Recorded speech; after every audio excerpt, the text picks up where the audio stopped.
Now we will study in detail about the parts of a skeleton system. Skull.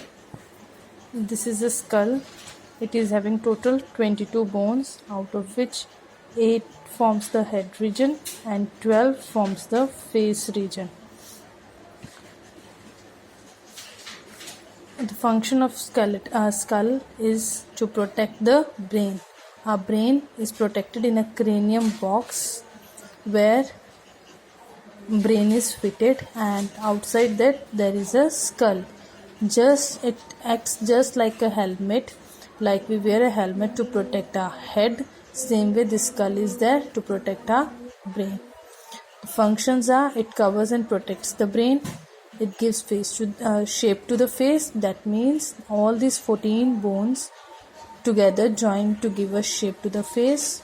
It supports the teeth in the upper and the lower jaw. This upper and the lower jaw is getting support because of the bones present in the skull. Backbone, it is also known as the vertebral column. You can see there are small bones present in this backbone. These small bones are known as the vertebrae, and these are total in 33. So vertebrae is the small bones that form the vertebral column are called the vertebrae. Next is the rib cage. This is the rib cage. In this there are 12 pairs, means one bone this side and one bone this side. Like this, 12 pairs. 24 bones in total, 24 ribs in total are there in the rib cage. This is a cage-like structure in which 12 are present on one side and 12 on the other side.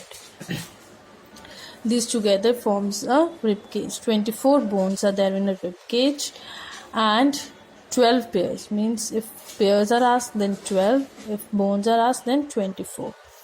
Sternum, this long bone, this is a part of a rib cage. This long bone that is passing through the rib cage is known as the sternum. All the ribs are attached to this sternum. Back also, they are joined with the backbone.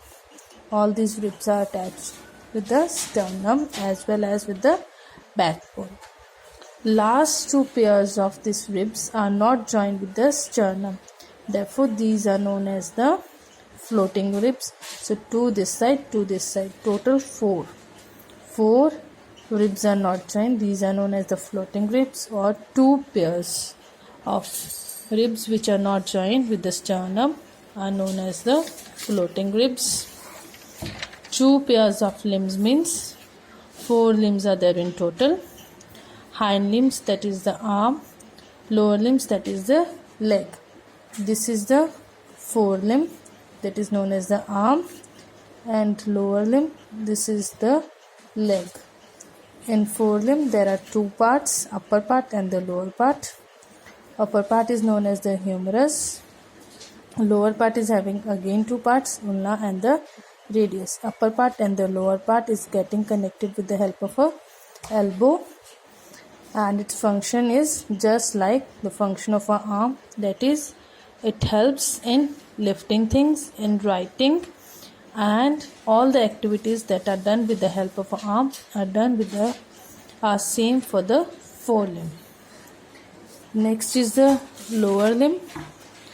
Lower limb is also having upper part and the lower part. Upper part is having the longest bone, that is the femur or the thigh bone.